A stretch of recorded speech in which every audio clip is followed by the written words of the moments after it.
ये है 26th constitutional amendment जिसको 26वीं तरमीम भी कहा जा रहा है। पार्लियामान को थोड़ी सी सुप्रीमेसी ज्यादा देने की बात, क्योंकि ये 26वीं अमेंडमेंट हमारे आईनी स्ट्रक्चर को हिट करती है। Whatever it deems necessary, interest of the public, it can exercise its power. आईनी बेंच इंट्रोड्यूस किया गया है जो कि सुप्रीम कोर्ट के अलावा या सो मोटो का इख्तियार था, वो ऑटोमेटेड आपका फिर लिमिट हो गया। जो आपके हाई कोर्ट के पास थी 199 में रिट पिटिशंस की, वो भी कंस्ट्रेंट में चली गई। इसमें parliament is now more superior to the judiciary. It's like law भी मैंने ही बनाया, एक्सरसाइज भी मैं ही कर रहा हूँ और चेक भी मैं ही कर रहा हूँ। हमारी जुडिशरी में न्यूट्रलिटी आ जाएगी जो कि इंडिपेंडेंट जुडिशरी के लिए मजीद खतरा ही हो सकता है। There must be some harmonious consensus between all the coalition and the parties.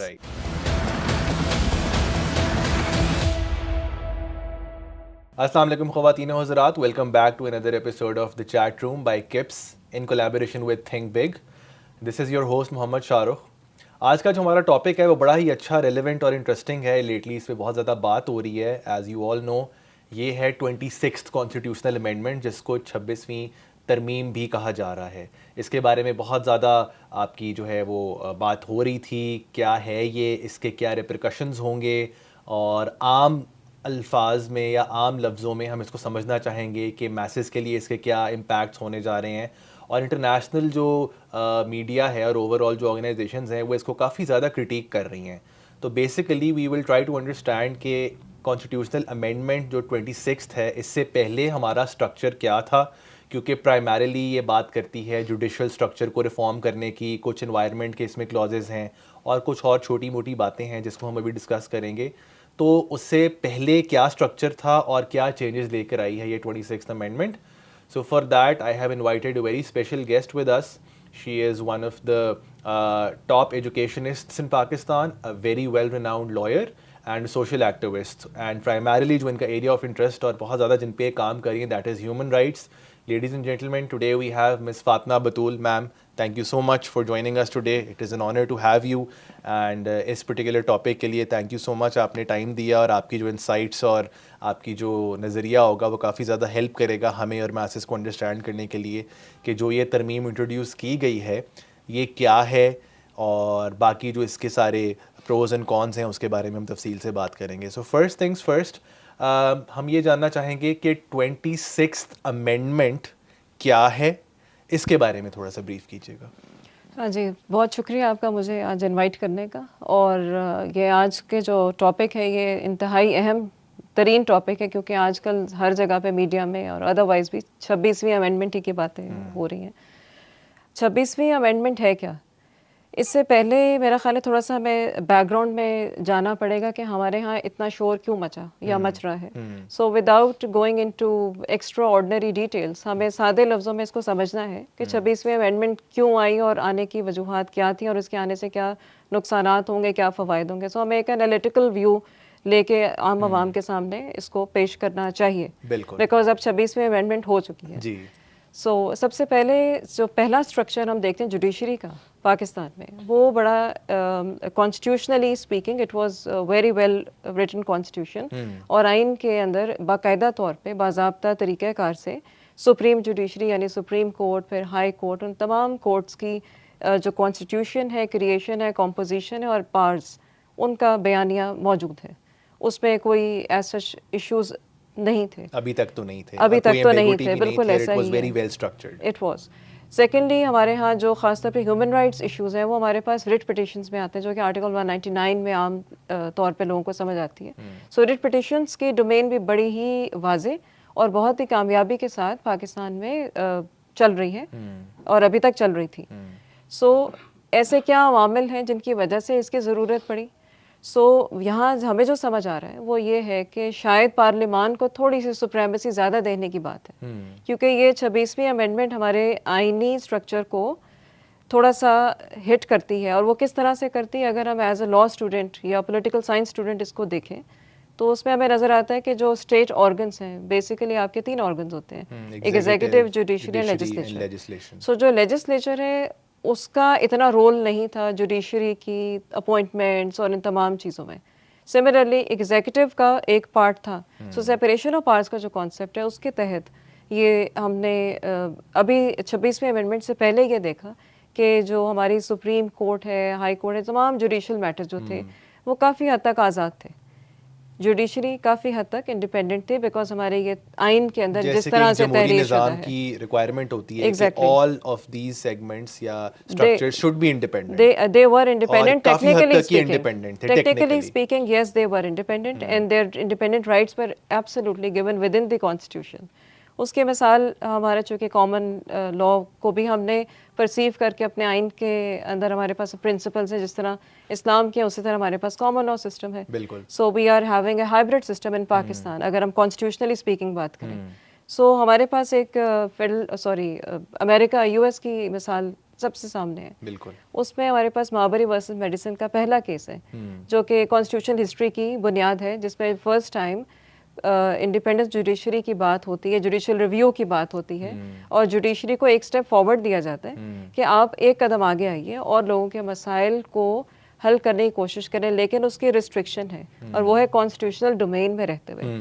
यानी अपनी अल्ट्रा वायरिस आप नहीं कर सकते, डेफिनेटली यस, बट उनके पास ये पावर है कि वो आइन की किसी भी तरीके से उसको वो देख भी सकते हैं, तशरीह भी कर सकते हैं और उसको इंटरप्रेट करते हुए तमाम लोगों के मसाइल का हल भी निकाल सकते हैं। लेकिन whatever it deems necessary in the interest of the public, it can exercise its powers. Exactly. और जो सुप्रीम कोर्ट का जो अल्टीमेट गोल था और है और जो होना चाहिए वो एक है, वो है आइन की बालादस्ती और आइन की पासदारी के लिए उसकी तशरीह को यकीनी बनाना और सेंटर और सूबों के दरमियान मुफाहमत पैदा करना। बिल्कुल। ये सबसे इम्पोर्टेंट डोमेन है हमारी कॉन्स्टिट्यूशनल रेजीम की, जो कि सुप्रीम कोर्ट लेवल पे जाती है। सो ये सारी चीज़ें हमारे पास टेक्निकली मौजूद थी 26वीं अमेंडमेंट से पहले। 26वीं अमेंडमेंट में क्या चीज़ें नई आई हैं, दो तीन तो मैं कह सकती हूँ कि शायद बहुत अच्छी चीज़ें हैं, जैसा कि आर्टिकल 9A।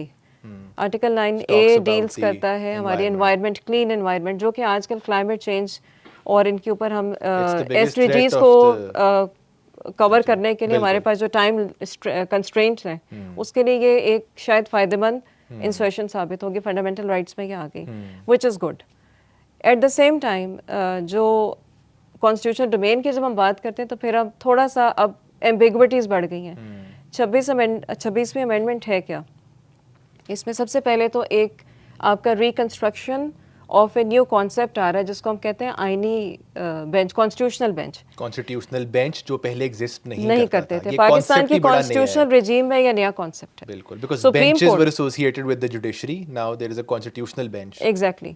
So जो नया इंट्रोडक्शन है आम आवाम को समझने के लिए वो ये है कि आईनी बेंच इंट्रोड्यूस किया गया है 26वीं अमेंडमेंट के जरिए, जो कि सुप्रीम कोर्ट के अलावा है।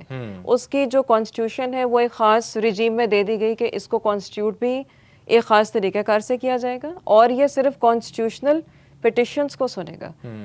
अब ये एक नया इंट्रोडक्शन है। अब ये कॉन्स्टिट्यूशनल रिजीम में एक नई बात करने से अब हमारे सुप्रीम कोर्ट के इख्तियारात में लाजमी तौर पे कमी वाक़या हो गई, क्योंकि आर्टिकल 184(3) जिसको हम कहते हैं आपके पास पब्लिक इंटरेस्ट लिटिगेशन या सो मोटो का इख्तियार था, वो ऑटोमेटेड आपका फिर लिमिट हो गया, वो कंस्ट्रेंट कर दिया गया और उसके लिए फिर एक और काउंसिल तश्कील दे दी गई कि जो इसके तहत ये फैसला करेगी कि क्या किसी का कोई पब्लिक इंटरेस्ट लिटिगेशन का मैटर वाक़तन बनता है या नहीं, और अगर बन रहा है तो वो सुप्रीम कोर्ट की डोमेन में नहीं है। सो सुप्रीम कोर्ट की जो एक्चुअल जो आप कह सकते हैं एसेंस है वो आइन ही की बालादस्ती थी।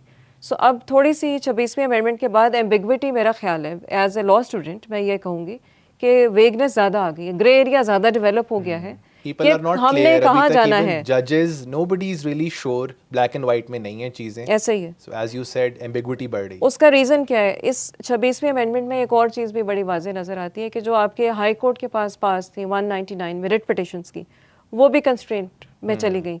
उसकी वजह से अब जो ह्यूमन राइट्स की, कोई फंडामेंटल राइट्स की जो कोई रिट पिटिशन होती है, रिट पिटिशन में आप बहुत सारे मसाइल हल करते हैं। रिट पिटिशन कानून का वो एरिया है जहाँ पे आपके पास रेमेडी और कहीं अवेलेबल नहीं है। वो वाहिद रास्ता होता है जिसमें फिर आप हाई कोर्ट में आके अपने रेमेडीज ले सकते हैं, क्योंकि आपके पास कोई कानूनी चाराजोई उसके अलावा है ही नहीं। जो भी राइट्स वायलेट आपको लगता है हो रहे हैं, एग्जैक्टली, और वो मल्टीपल किस्म के होते हैं और इससे लोगों को बहुत से फायदे हासिल होते रहे हैं। और रिट पिटिशन की एक पुरानी हिस्ट्री है कॉन्स्टिट्यूशनली स्पीकिंग। आप दुनिया के मुख्तलिफ कॉन्स्टिट्यूशनल हिस्ट्रीज को पढ़ें, रिट पिटिशन की एक वैल्यू है। सो 26वीं अमेंडमेंट ने उसको आके डैमेज किया है और अभी मज़ीद आने वाले वक्त में यह साबित हो जाएगा कि आपकी रिट पिटिशंस के डैमेज होने की वजह से आपके कॉन्स्टिट्यूशनल राइट्स भी इन्फ्रिंज होंगे। क्यों होंगे? क्योंकि रेमेडीज़ लिमिटेड होती जाएंगी। सो अगर हाई कोर्ट के पास ये रिट पिटिशन आ गई जिसमें आपका कॉन्स्टिट्यूशनल डोमेन शामिल है, ह्यूमन राइट की वायलेशन क्या है? It's a fundamental right violation. ये आपका आइन का पार्ट है। सो फिर क्या मेरा अगर कोई क्लाइंट या फॉर एग्जांपल मेरा कोई राइट इन्फ्रिंज होता है तो फिर मैं हाई कोर्ट के रास्ते से कहाँ जाऊंगी? मेरे पास तो फिर सुप्रीम कोर्ट थी, लेकिन अब सुप्रीम कोर्ट के बजाय मुझे कॉन्स्टिट्यूशनल बेंच में जाना है। सो कॉन्स्टिट्यूशनल बेंच में मैं फंडामेंटल राइट्स को लेके जाऊंगी तो फिर सुप्रीम कोर्ट क्या करेगी? बिल्कुल। सो इस वक्त जो वेगनेस है ना वो बढ़ गई है। It's rather more cloudy.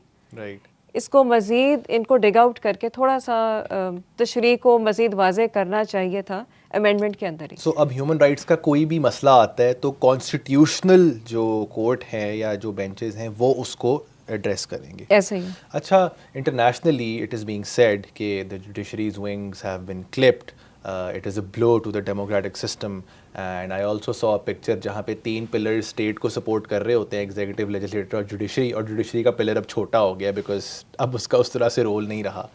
तो जानना हम ये चाह रहे हैं कि क्या इंटरनेशनल क्रिटिसिज्म जस्टिफाइड है और क्या वो हमारी जो कानूनी इंट्रिकेसीज़ हैं मुल्क की और जो हमारे मुल्क का जिस तरह से निज़ाम चलता है, क्या उनकी क्रिटिक करना जायज़ बात है? लोगों के साथ की ज़्यादती नज़र आ रही है या फिर हमें इसके फ़वाइद ज़्यादा समझ आ रहे हैं जिसकी वजह से हमने इसको डिप्लॉय किया है इस अमेंडमेंट को? देखिए, इंटरनेशनल डोमेन की जहाँ तक बात है, everyone is free to comment. Obviously Pakistan एक 206 ममालिक में से एक मुल्क है जिसके ऊपर क्रिटिसिज्म किसी का भी राइट हो सकता है, जिस तरह से हम करते हैं, डिस्कशंस करते हैं। अब असल बात यह है कि 26वीं अमेंडमेंट इंटरनेशनली हमें कितना हिट करेगी या कितना फ़ायदा देगी, हमने एज पाकिस्तानी इसको ज़्यादा कंसिडर करना है। सो इस वक्त जो इशू है वो ये है कि हमने जुडिशरी के वाकई जो राइट्स हैं वो करटेल कर दिए हैं। हमने सुप्रीम कोर्ट के जितने जो हम कह सकते हैं इंडिपेंडेंस जुडिशरी का जो कॉन्सेप्ट था उसको हमने हिट किया है, इसमें तो कोई दो राय नहीं है। उसको हिट करने के साथ साथ हमने एक इनोवेशन भी दे दी कि हम कॉन्स्टिट्यूशनल बेंच क्रिएट करें। सो हमने इधर से एक रास्ता बंद करके दूसरा रास्ता खोल दिया है। So we have the arena, इसमें सिर्फ इनोवेशन आ गई और रास्ता थोड़ा कॉम्प्लिकेट कर दिया है। वो वक्त बताएगा कि इस कॉम्प्लिकेशन के लिए फिर फर्दर क्या मजीद इंटरप्रिटेशंस आती हैं। सो इंटरनेशनल मीडिया या इंटरनेशनल जो क्रिटिसिज्म आ रहा है वो इस हद तक तो दुरुस्त है कि इंडिपेंडेंस ऑफ जुडिशरी हिट हुई है। क्यों हुई है? क्योंकि हमारी इस अमेंडमेंट में वाज़े तौर पे लिखा हुआ है कि हमारे जजेस की अपॉइंटमेंट किस तरह से होगी, इवैल्यूएशन सिस्टम में हमने चेंजेस कर दिए हैं। सो अब आपके पार्लियामान के पास इख्तियार चला गया है ज़्यादा। सो पार्लियामान का मतलब ये है कि अब आपके जो 3 ऑर्गन्स हैं इसमें parliament is now more superior to the judiciary because उनकी अपॉइंटमेंट, उनकी इवैल्यूएशन भी वहाँ से आएगी। सो यहाँ पे फिर आपका जो इंडिपेंडेंस जुडिशरी का कॉन्सेप्ट है और सेपरेशन ऑफ पावर्स का कॉन्सेप्ट वो बहुत ज़्यादा हिट होता है। सो इस लिहाज से ये क्रिटिसिज्म इस हद तक तो दुरुस्त है, लेकिन कॉन्ट्राडिक्टरी एक एग्जांपल हमारे पास फिर अगेन यूएस कॉन्स्टिट्यूशन की है कि वहाँ पे भी एग्जीक्यूटिव और लेजिस्लेचर ही आपके जो अपॉइंटमेंट्स हैं उनको जजेस की अपॉइंटमेंट्स करते हैं फेडरल लेवल पे, सुप्रीम कोर्ट लेवल पे। और उनको अगर फॉर इंस्टेंस उनका कोई 3 रीजंस हैं जिनकी वजह से वहाँ पे जजेस को ओहदे से हटाया जा सकता है। या तो उनकी डेथ हो जाए, क्योंकि वंस अ जज इज अ जज in US federal court, supreme court. Second उनका होता है मुआवजा करना पड़ेगा, यानी कि आपका कोई ऐसा चार्ज है, कोई पब्लिक कोई ऐसी बात है जिसके लिए फिर पार्लियामेंट में उनको जवाबदेही देनी पड़ेगी। और तीसरी चीज़ उनकी अगर वो खुद रिज़ाइन कर दें। सो ये तीनों चीज़ें पार्लियामान के पास हैं। और टेन्योर का उसके अंदर है क्लॉज कि नहीं? नहीं, वो फिर फॉर लाइफ होते हैं। Right, they are for life. So US की एग्जांपल में हमें नज़र आता है पार्लियामान और एग्जीक्यूटिव जुडिशरी को सुपरसीड करता है, लेकिन उसके फैसलों के हवाले से, उनकी पावर्स के हवाले से वहाँ पे जुडिशरी आज़ाद है, उधर वो इंटरवीन नहीं कर सकते। अच्छा, आपकी राय में ये जानना चाह रहा हूँ कि जो पहले जो स्ट्रक्चर था उसमें judiciary kept check on the parliament, it was there to independently एक दूसरे को एक्सरसाइज भी कर रहे हैं पावर्स और एक दूसरे पे सारे जो इदारे हैं वो चेक रखते हैं, जिस तरह मीडिया को भी कहते हैं as a 4th pillar of the state, लोगों तक सही मैसेज पहुंचाना। सो अब सिंस पार्लियामेंट के पास बहुत ज़्यादा एक्स्ट्रा पावर्स आ गई हुई हैं जिस तरह आपने बताया, तो who will essentially keep a check on the exercise of powers when it comes to everything? I mean it's like law भी मैंने ही बनाया, एक्सरसाइज भी मैं ही कर रहा हूँ और चेक भी मैं ही कर रहा हूँ। तो इसके बारे में क्या है कि फ्यूचर में हमें इसके क्या रिपरकशंस नज़र आते हैं, और इसके बारे में थोड़ा सा बताएं। हाँ जी, ये बहुत अहम नुक्ता है क्योंकि इस वक्त 26वें अमेंडमेंट के बाद हम वाज़े तौर पे जो फ़र्क देख रहे हैं वो हमारा ऑलरेडी एक तो पार्लिमानी निज़ाम ही था मुल्क का। अब स्ट्रक्चर में पार्लिमानी निज़ाम मजबूत तर हो गया है। वो इसलिए मजबूत तर हो गया कि जुडिशरी उसके तहत आ गई, मातहत हो गई। सो अब हम एक्सपेक्ट नहीं कर सकते कि जुडिशरी के जो भी फैसले होंगे वो आज़ाद होंगे। वो क्यों आज़ादाना होंगे और क्यों नहीं होंगे, ये सवाल अब उभरेगा कि क्यों नहीं हो सकते। देखिए, जब हमने अपॉइंटमेंट का जो स्ट्रक्चर है उसमें हमने थोड़ी सी अमेंडमेंट करके एक लूप होल छोड़ दिया है। लूप होल क्या छोड़ा है हमने? मोस्ट सीनियर 3 जजेस को में से चुनना है। एक तो हमने सीनियरिटी का जो हमारा एक फैक्टर था या वो जो भी हमारी एक लिस्ट चलती थी वो ख़त्म हो गई। अब मोस्ट सीनियर में से any 3 will be chosen. So now it's a concept representation and choosing, not the coming as of right. एक तो ये हमारा हिट हो गया, इंडिपेंडेंस जुडिशरी कम्प्लीटली हिट होती है। पार्लियामेंट्री लोगों का जो रुझान है, क्या हम देखते हैं कि वो पब्लिक को रिप्रेजेंट करते हैं? यहाँ तक तो बात दुरुस्त है, पार्लियामान आज़ाद होना चाहिए, लेकिन अदलिया की आज़ादी और पार्लियामान की आज़ादी दोनों ही इम्पॉर्टेंट है। और एग्जीक्यूटिव का उसके ऊपर होना और उसकी आज़ादी भी ज़रूरी है क्योंकि एक ने फैसले सादर करने, एक ने उस तमाम स्ट्रक्चर को लेकर चलना है, उसको हम अदलिया कहते हैं। सो अगर अदलिया जिसने पूरे निज़ाम को देखना है, दस्तूर की इम्प्लीमेंटेशंस की तशरीह करनी है, उनके अंदर हम आहंगी पैदा करनी है, उस हारमनी को देखने के लिए अगर वो चोज़न और पीछे से आप समझ लें एक mindset, certain mindset ही को लेकर आएंगे तो हमारे पास पे डिस्पैरिटी बहुत ज़्यादा बढ़ जाएगी। सो हमारी जुडिशरी में बायस आने का चांस बढ़ जाएगा, हमारी जुडिशरी में न्यूट्रलिटी आ जाएगी जो कि इंडिपेंडेंस जुडिशरी के लिए मज़ीद ख़तरा ही हो सकती है। जो आपने बात की, जो 3 मोस्ट सीनियर जजेस, जिस तरह अभी I think by merit seniority और जो असूली तौर पे जिनका बनता था चीफ जस्टिस बनना, वो आई थिंक मंसूर अली शाह साहब थे। बट वी सी के आफ्टर ये एक तो बड़े इंटरेस्टिंग टाइम पे ये तरमीम जो है वो हमें नज़र आ रही है, तो और अब जो है मेरे ख्याल या अफरीदी जो हैं उनको अपॉइंट कर दिया गया है। तो क्या ये मेरिटोक्रेसी के ऊपर भी एक क्वेश्चन मार्क है कि you are supporting kind of slightly आप बायस है आपका, या थोड़ा सा यू आर बीइंग आपका फेवरेटिज्म आ रहा है किसी की तरफ? क्योंकि अदरवाइज़ तो एवरीबडी न्यू कि मंसूर अली शाह साहब will be appointed as chief justice. So उनका ना होना क्या एक बहुत बड़ा ब्लो है पाकिस्तान के स्ट्रक्चर को, जुडिशल स्ट्रक्चर को, कि अपनी पसंद के जजेस आप अपॉइंट कर सकते हैं? इसके बारे में बताएं। ये बड़ा ही क्रिटिकल क्वेश्चन है और ये बात दुरुस्त है क्योंकि 26वीं अमेंडमेंट को पॉलिटिकली अगर हम देखें तो ये कंट्रोवर्शियल है, इसमें कोई डाउट नहीं है। अब चूंकि ये आ चुकी है, सो अब हमें इसको एब्जॉर्ब भी करना है और ऑब्जर्व भी करना है और इसको डाइजेस्ट करना है। अनफॉर्चुनेटली और फॉर्चुनेटली ये हो गया है, ये हो चुका है। So now we have to move on. अब वो मूव ऑन करने के लिए कुछ प्रिंसिपल्स तय हो गए हैं। सो जहाँ तक आपने ये सवाल किया, मेरिट क्वेश्चन में ज़रूर आता है और आया है क्योंकि जो एक सीनियरिटी का जो कॉन्सेप्ट हमारे यहाँ चलता था वो तो अब it was already it was not a matter of right but it was a norm.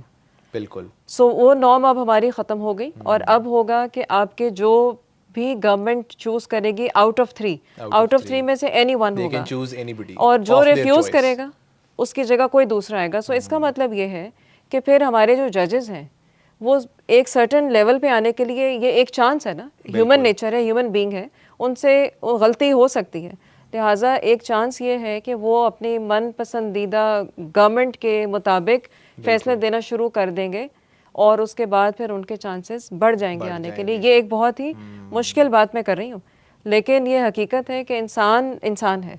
सो हमें अपने जो कॉन्स्टिट्यूशनल रजीम्स हैं उसके अंदर इतने वाजे जो लूप होल्स हैं ना उनको बंद करने की ज़रूरत है।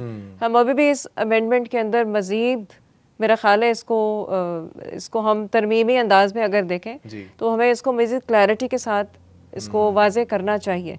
लेकिन अगर ये इसी तरह से रहता है तो ऐसा ही होगा कि आपकी जो इंडिपेंडेंस ऑफ जुडिशरी और जो मेरिट है ये क्वेश्चन में चला जाएगा, जा सकता है। और अगेन आप मिसयूज कर सकते हो, नॉट दैट होगा बट होने के चांसेस है ना, अपनी मर्जी के बंदे। बिल्कुल ऐसे। ये जो मैंने 2 टर्म्स यूज की कि बायस और न्यूट्रलिटी आने का चांस बढ़ जाएगा। ये रिजीम जो आपकी अमेंडमेंट है ना इसके अंदर ये इम्प्लाइड है उनको कि ये वाला कॉन्सेप्ट जो है ये परवान चढ़ सकता है, और ये चीज़ें प्रिंसिपल्स ऑफ नेचुरल जस्टिस के खिलाफ है। अच्छा, अब आपने बात कही थी कि जुडिशरी का कोर फंक्शन था जिसमें ये वाला हिस्सा आ जाता है, और एक ह्यूमन राइट्स की आपने बात की। आपने कहा कि ये बहुत अहम उनका रोल था अपने डोमेन के अंदर, जो अब उनसे ले लिया गया। सो अब जुडिशरी के पास एसेंशियली रह क्या गया है? क्योंकि वी हैव सीन कि ओवर 2 मिलियन केसेस पेंडिंग हैं ऑल ओवर पाकिस्तान। आपको पता है बुरे हालात हैं, तारीख पे तारीख है, डिलेज़ हैं, justice delayed is justice denied वाली बात है। सो क्या जुडिशरी अब एफिशिएंटली और इफ़ेक्टिवली परफॉर्म कर सकेगी अपनी बाकी कोर ड्यूटीज़ के ऊपर? सो मेरा पहला सवाल है कि बाकी अब जुडिशरी के पास एसेंशियली कोर फंक्शंस क्या रह जाते हैं, एंड विल वी सी कि जस्टिस ज़्यादा अच्छे बेहतर तरीके से डिस्पेंस हो सकता है क्योंकि अब उनसे वो अथॉरिटी और पावर्स ले ली गई हैं और पार्लियामान के पास वो आ गई नहीं है? जी, अब बात यह है कि अब पीछे सुप्रीम कोर्ट के पास बच क्या रहा है? जी, जो हमारे पास जो नीचे से ट्रायल कोर्ट से चीज़ें चली या सिविल कोर्ट से चलती हुई हाई कोर्ट लेवल पे आती हैं, अपील्स में जाती हैं, फिर उसकी अपील फर्दर सुप्रीम कोर्ट में जाती है। सो सुप्रीम कोर्ट हर वो केस अब सुन सकती है या सुनेगी जिसमें आइन की कोई शिक ना हो। आइनी शिक जहाँ पे आपके अटैचमेंट आ गई, एनीथिंग रिलेटेड टू आइन, एनीथिंग रिलेटेड टू, तो वो वहाँ पे उसका वहाँ से उनका वो आउट हो जाएगी out हो ज्यूरिसडिक्शन। जाएगा। अब ये क्वेश्चन ऑफ फैक्ट भी और क्वेश्चन ऑफ लॉ भी है। इसकी इंटरप्रिटेशन की ज़रूरत है। इसको कौन इंटरप्रेट करेगा? जब मामला आ जाएगा ना आपका कॉन्फ्लिक्ट का, कि आईनी बेंच और सुप्रीम कोर्ट के दरमियान जो कॉन्फ्लिक्ट है उसको किसने रिजॉल्व करना है, ये तो हमें आइन की इस 26वें अमेंडमेंट में कहीं नज़र नहीं आता कि इनके दरमियान भी तो क्वेश्चन ऑफ इंटरप्रिटेशन पे कॉन्फ्लिक्ट हो सकता है ना। सो ये महज ये कह देना कि जी to the extent of this, वो एक्सटेंट किसने डिसाइड करना है? वो कॉन्स्टिट्यूशनल बेंच डिसाइड करेगा। सुप्रीम कोर्ट से तो आपने पावर ले ली, तो कॉन्स्टिट्यूशनल बेंच क्या ये मजाज है कि वो अपने लिए ही खुद ही पावर्स को इनकॉपरेट कर ले without any extra judicial influence? Right. या फिर वो किसी और रूल्स एंड रेगुलेशंस के तहत या इसके तहत कोई नए प्रोसीजर्स बनेंगे? सो ये बहुत ही वेग बातें हैं। So again only time will tell how things unfold और कैसे जो है ऐसा ही इनकी है, एक्सरसाइज ऐसा ही होती है। है। So, दूसरा सवाल मेरा यही था कि बाकी जो अब जुडिशरी के कोर फंक्शंस है, क्या हमें लगता है इसके बाद जो एक पॉजिटिव साइन है कि वो बाकी चीज़ों पे फोकस करके ज़रा ज़्यादा इफेक्टिव तरीके से काम कर सकते हैं? जी, मेरा ख्याल है क्योंकि जब काम ही आपका ऑब्वियसली इंतहाई लिमिटेड हो गया, सुप्रीम कोर्ट के पास एम्बिट अब छोटा हो गया, वो सुओ मोटो भी नहीं ले सकती। पब्लिक इंटरेस्ट लिटिगेशन जिस तरह पहले से बहुत आसानी से सुनी जाती थी, अब वो चूँकि चली गई कॉन्स्टिट्यूशन बेंच के पास, लिहाजा अब सुप्रीम कोर्ट के पास टाइम ज़्यादा है और cases in any case inevitably वो जल्द अज जल्द जितनी अपील्स होंगी वो उनको ख़त्म करती जाएगी। लेकिन 26वें अमेंडमेंट में अगर वो वही वाली बात है, इसके बजाय अगर हम लोअर कोर्ट्स की तरफ आ जाएं तो उधर ज़्यादा ज़रूरत थी हमें अपने इसको डेवलप करने की, क्योंकि जो लोगों का जो है ना जस्टिस डिलेड जस्टिस डिनाइड, वो आपके नेचुरल लेवल से स्टार्ट होता है। सो असल तो आपको ग्रास रूट लेवल पे आके तब्दीली करनी चाहिए। अभी भी जो मसला है वो तो नीचे लोअर लेवल पे, वो तो वहीं का वहीं है। अवामी मसाइल ये नहीं है। अवामी मसाइल बिल्कुल, ये बड़ी अहम बात है कि ये अवामी मसाइल नहीं है, ये बहुत ऊपर के लेवल की बात है। इसका आवाम से ऐसे जितना मेरा ख्याल है 24 करोड़ में से हार्डली 1 करोड़ को इससे अफेक्ट होगा। वो भी आप बहुत ज़्यादा बता रही हैं। हार्डली 1%, ये अवामी मसाइल नहीं है। हमारे लोअर कोर्ट्स को अब लिफ्ट करने की ज़रूरत है, उनको टाइमलाइन उनकी यानी आप कहें इवैल्यूएशन, हमें उसको डेवलप करना है। अच्छा, एक और सवाल मेरे माइंड में आ रहा है, वो ये है कि पास्ट में हमने मैम देखा है कि जो सुओ मोटो पावर्स थी कि कोई भी पब्लिक इंटरेस्ट मैटर एनीथिंग, वो अच्छा ये बड़ा वेग सा था कि anything that they deem important या पब्लिक इंटरेस्ट में कुछ भी है। अब वो आपकी अपनी डिस्कशन पे है कि आप उसे कैसे इंटरप्रेट करते हो। पास्ट में हमने ये देखा कि हमने जुडिशल एक्टिविज़म बल्कि हाइपर एक्टिविज़म भी देखा, विच फेल्ट कि आप अपनी जुरिडिक्शन से बियॉन्ड जाने की कोशिश कर रहे हो और जो भी आपको चीज़ समझ आ रही है, जिस तरह मेरा ख्याल है साकिब निसार साहब जब थे तो ये बहुत ज़्यादा कॉन्सेप्ट इसके बारे में बात हो रही थी।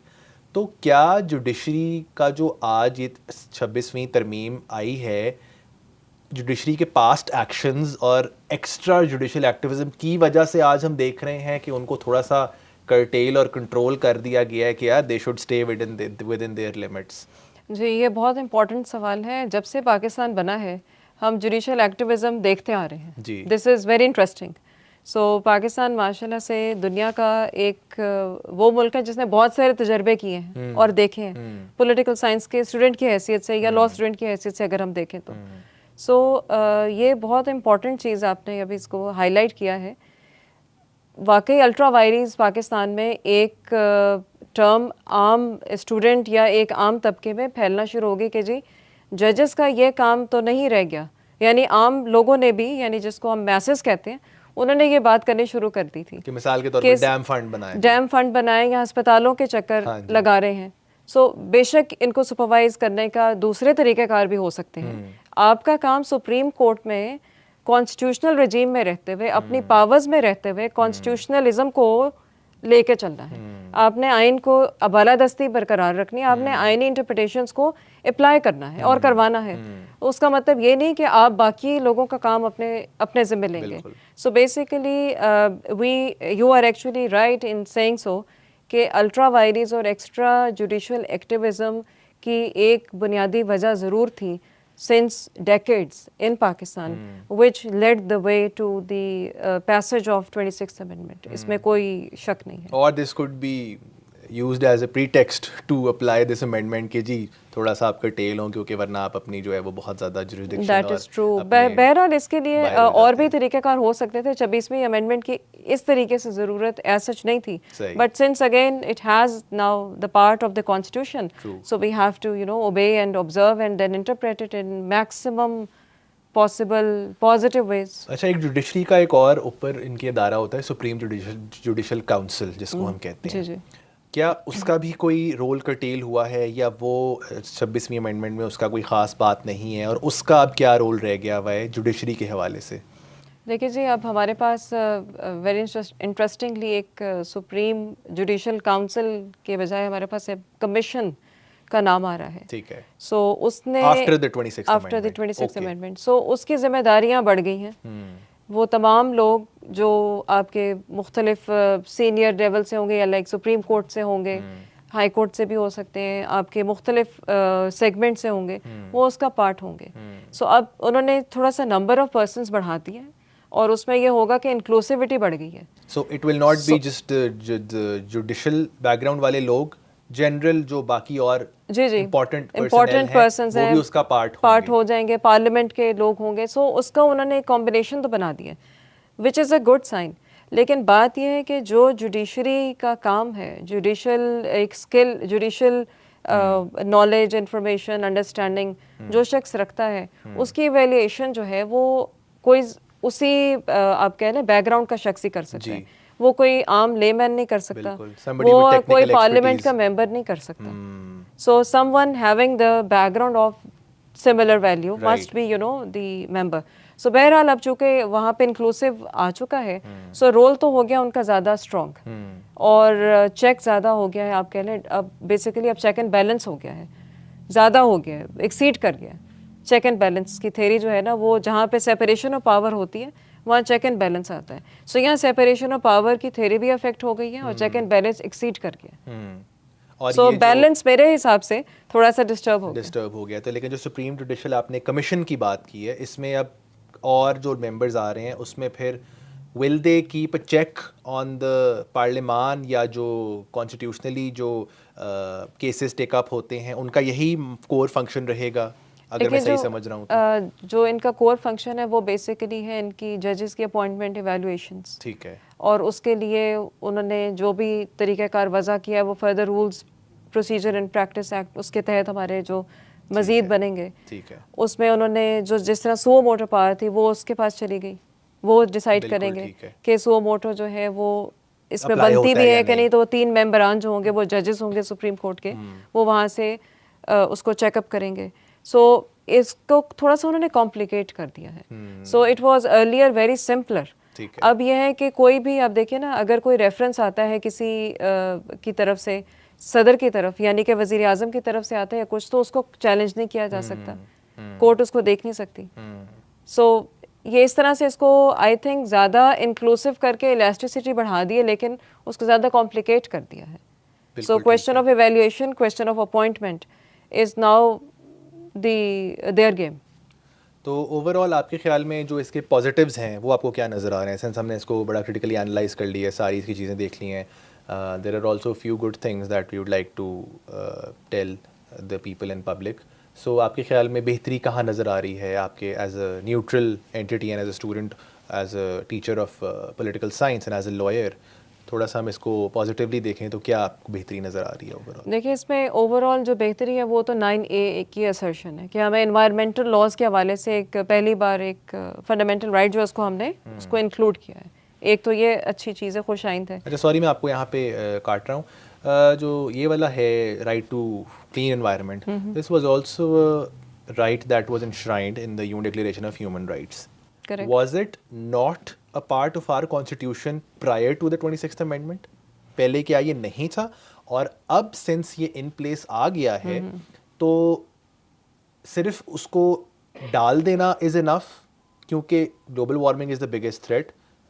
पंजाब और पाकिस्तान और लाहौर या generally overall we are among the most vulnerable and most affected countries by climate change. तो इसकी प्रैक्टिकल इम्प्लीमेंटेशन हमें क्या नज़र आ रही है? सिर्फ ये कह देना कि जी मेरा राइट है क्लीन एनवायरनमेंट का, आम बंदे को उसका फ़ायदा क्या होगा?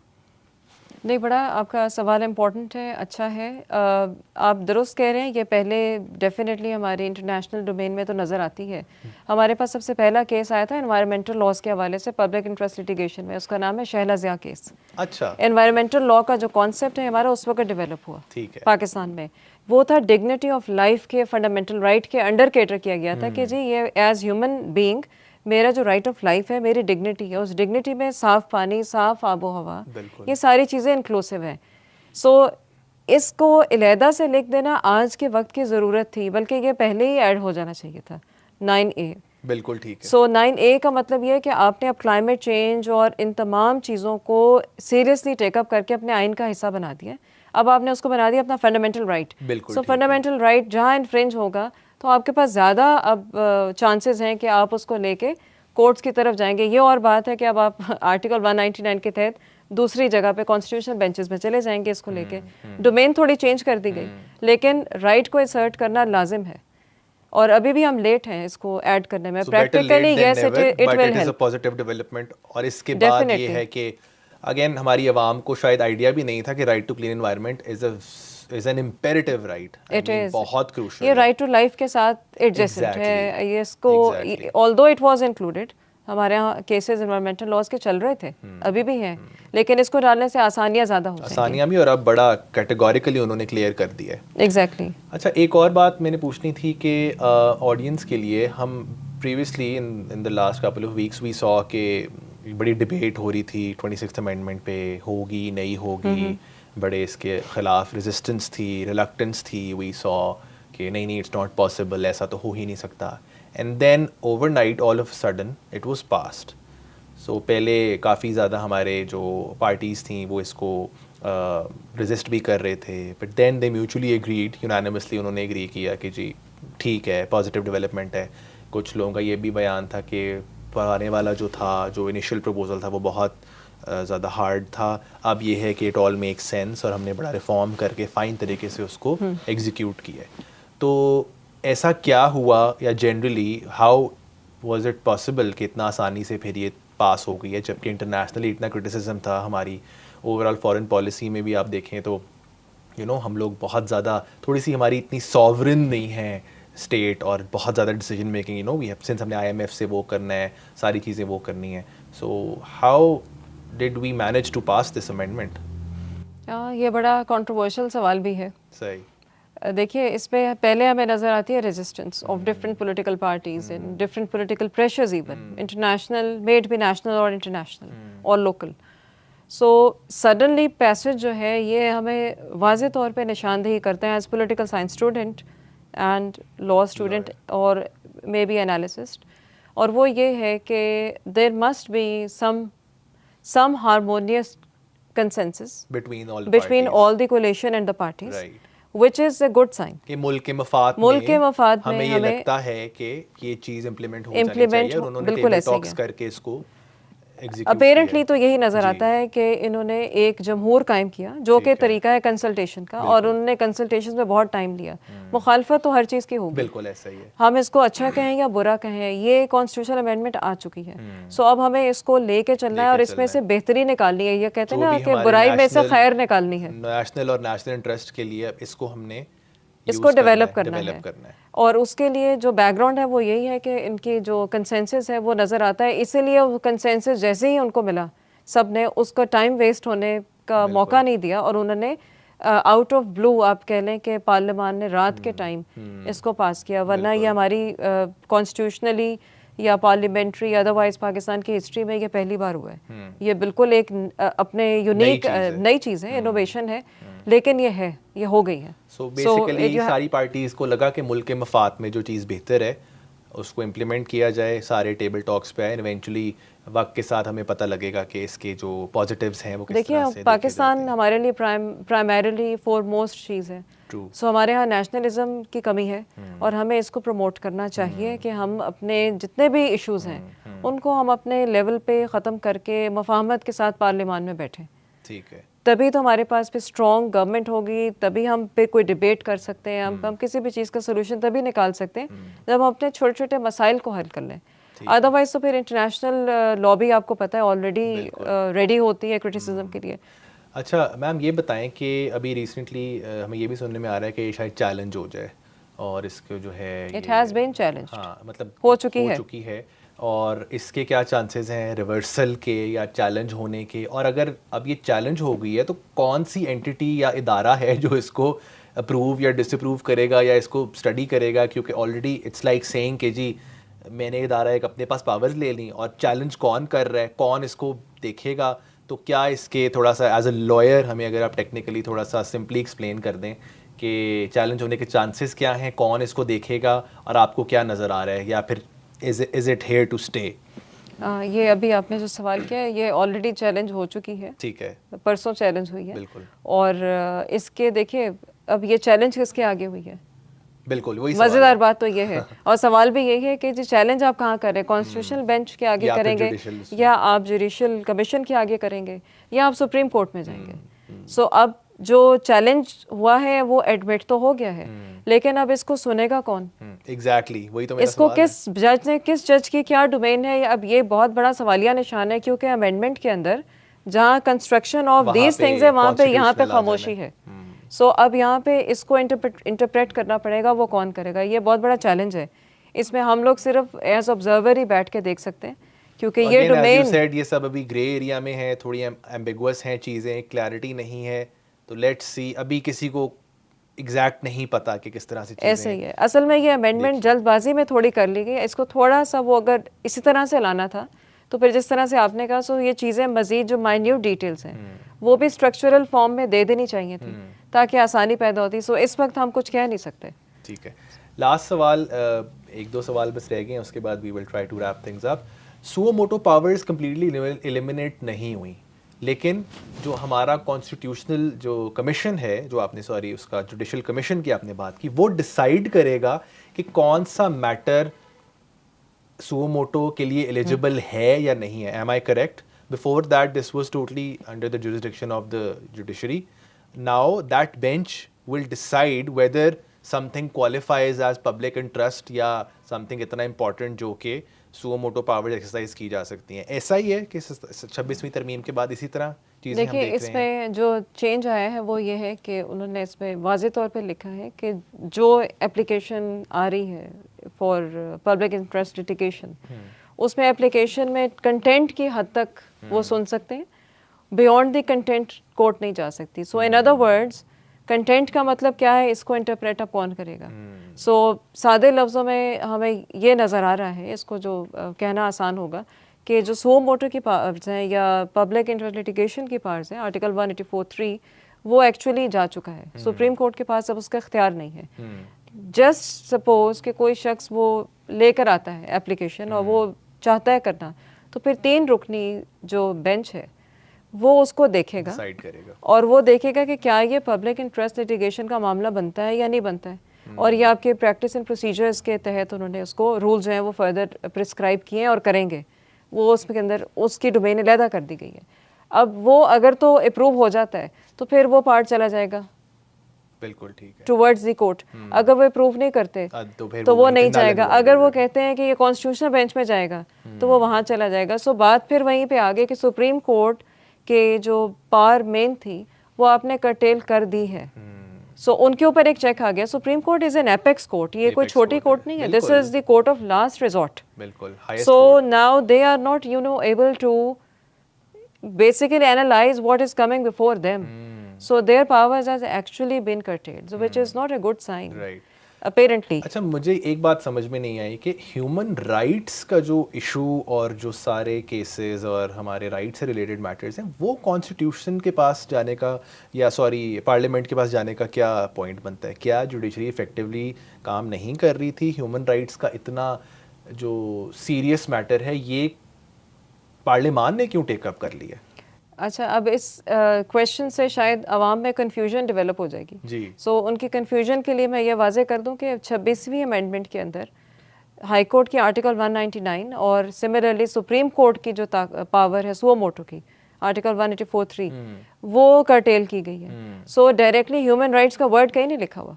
सो लोगों में ये परेशानी होगी कि जी अमेंडमेंट में तो कुछ नहीं ऐसा लिखा, तो ये क्या बातें कर रहे हैं। सो बात ये है कि 26वीं अमेंडमेंट के बाद जो आपकी सो मोटो पास है जिसके अंदर हम रिट पिटिशंस भी लेकर आते थे, ऑल्दो वो सो मोटो में नहीं आती, वो 199 में आती है, लेकिन उसके बिहाफ पे हम कुछ भी अगर करना चाहें वो सुप्रीम कोर्ट में अपील में जाता है। सो सुप्रीम कोर्ट में पब्लिक इंटरेस्ट लिटिगेशन प्लस जो writ petitions human right based ऊपर आ रही हैं उनकी अपील चली गई। जब वो चली गई, जब कॉन्स्टिट्यूशनल डोमेन वहाँ से चली गई तो फिर डायरेक्टली आपके फंडामेंटल राइट्स इन्फ्रिंज जो हो रहे हैं वो डोमेन ऑटोमेटेड कहाँ चली गई? कॉन्स्टिट्यूशनल बेंच के पास। सो सुप्रीम कोर्ट के पास से वो राइट हट गया। सो अब कॉन्स्टिट्यूशनल बेंच ही वो सुनेगा।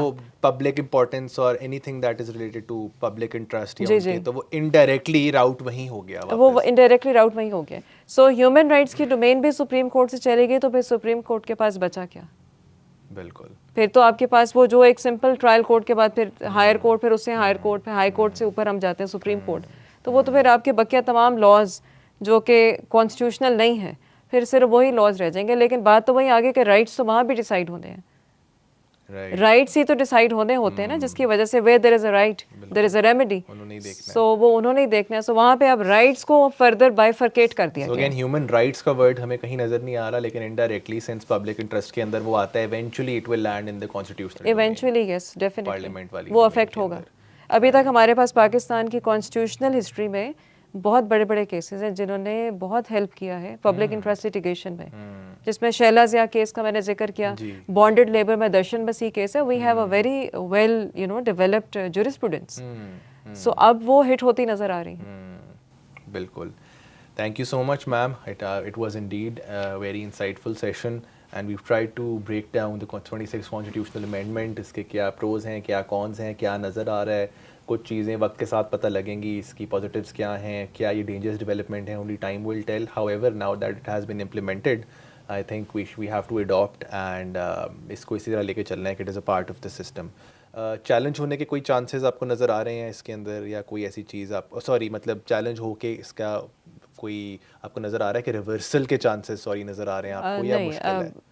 According to my opinion, reversal is not, it's going to happen. It's very difficult. So it's very difficult. It is not going to happen. Right. So we should, look forward कि हम इसमें इसके interpretations को अब हम develop किस तरह से करें, और अब हमें चाहिए कि हम इसको बड़ा ही broadly and open-mindedly इसको interpret करें, क्योंकि मकसद ये है कि हमें जो इसमें जितने लोगों के rights infringe होते हैं हमने उनको relief दिलवाना है। So जिन लोगों के rights infringe होंगे उनको relief मिलना चाहिए। May it be this forum, may it be that forum, but it should, the justice should be, actually seen. ना all in all ये कि justice और आवाम तक इसका फ़ायदा पहुँचे, तो तब जो है वो it will तब बात बनेगी। बिल्कुल तब बात बनेगी। Thank you so much ma'am Fatima Batool for joining us today। बहुत शुक्रिया अच्छा लगा, और इंशाल्लाह आगे भी आपको कभी ज़हमत देंगे कि आपके एरिया पे और आपके कोर इंटरेस्ट पे कोई ऐसा मौका आए तो हम आपके साथ ज़रूर एक सेशन रखना चाहेंगे। I hope the session was helpful. Thank you so much for watching this video, and please leave a comment और like का बटन दबा दें, सब्सक्राइब का दबा दें, We will be more than happy to give more such insightful videos to all of you. And I will see you in the next podcast. This is your host signing off. Take care. Allah Hafiz.